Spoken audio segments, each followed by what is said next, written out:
नमस्कार दोस्तों, आप सब कैसे हो। आई होप आप सब बहुत अच्छे होंगे और खूब मन लगा के पढ़ाई कर रहे होंगे। दोस्तों, कई दिनों से हम कोई वीडियो नहीं दे पा रहे थे, कुछ भी नहीं पढ़ा पा रहे थे, मुझे भी अच्छा नहीं लग रहा था। लेकिन होता है कि गर्मियों की छुट्टियों में हम गांव चले जाते हैं, जिसकी वजह से मैं आप लोगों को वीडियो नहीं दे पा रही थी। लेकिन अब हम फिर से पढ़ेंगे और आप लोग जानते ही हैं नेट का जो री एग्जाम है वो 21 अगस्त से शुरू हो जाएगा। तो आप लोग लगे रहिए, आप लोगों के पास अभी टाइम है। आपकी जो गलतियां हुई हैं पिछले एग्जाम में, जो अभी आपके सरल का क्वेश्चन गलत हुए होंगे, कुछ कठिन क्वेश्चन गलत हुए होंगे, तो आपका जहाँ वीक पॉइंट है, जो टॉपिक आपका नहीं तैयार है, आप उसको तैयार कर लीजिए और देखना इस बार आपका एग्जाम बहुत ही अच्छा जाएगा।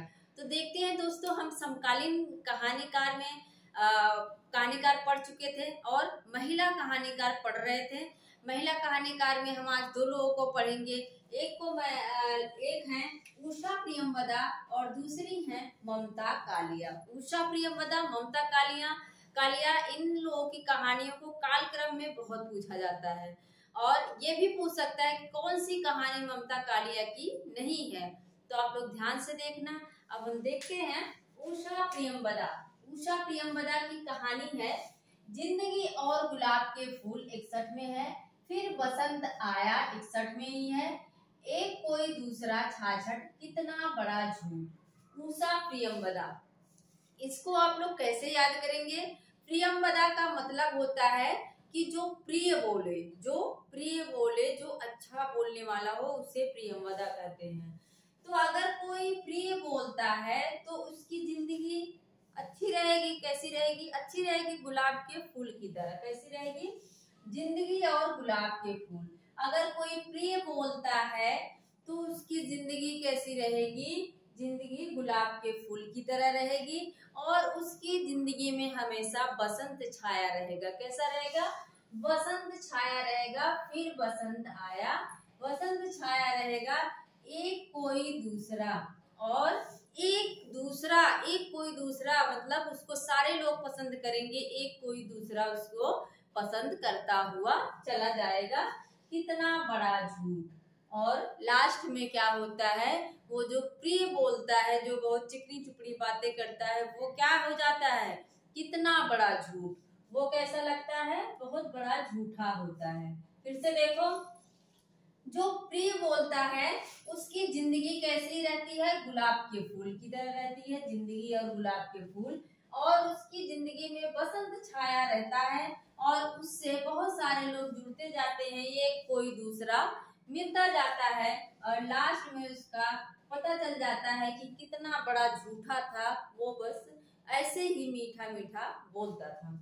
अब देखते हैं ममता कालिया। मुझे लगता है कि आप लोगों को उषा प्रियंवदा की कहानियां याद हो गई होंगी, इतनी आसान ट्रिक है।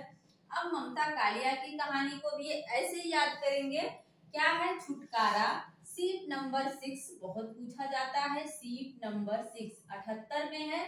एक अदद औरत 79 में है। प्रतिदिन उसका यौवन बोलने वाली औरत 2000 में, मुखौटा 2002। इनकी सारी कहानियां पूछी गई हैं, तो ध्यान से देखना। ममता कालिया कौन थी? एक मैंने कुछ नाटक, किसी में उपन्यास में भी बताया होगा कि मेरी फ्रेंड थी, उसकी सिस्टर का नाम क्या था? ममता कालिया। वो कैसी थी? बहुत ही बिगड़ाल टाइप की थी। हम लोगों को जब हम लोग खेलते थे तो मारने आ जाती थी। तो उनसे छुटकारा हम लोग चाहते थे। क्या चाहते थे? उनसे हम लोग छुटकारा चाहते थे।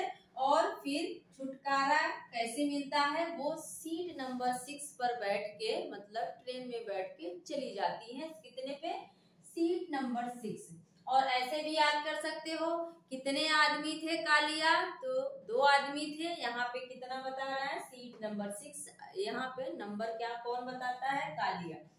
तो हमने जो याद किया था ममता, उनसे हम लोग छुटकारा चाहते थे और सीट नंबर 6 पे बैठ के वो एक अदद औरत की तरह क्या करती है? प्रतिदिन चली जाती थी।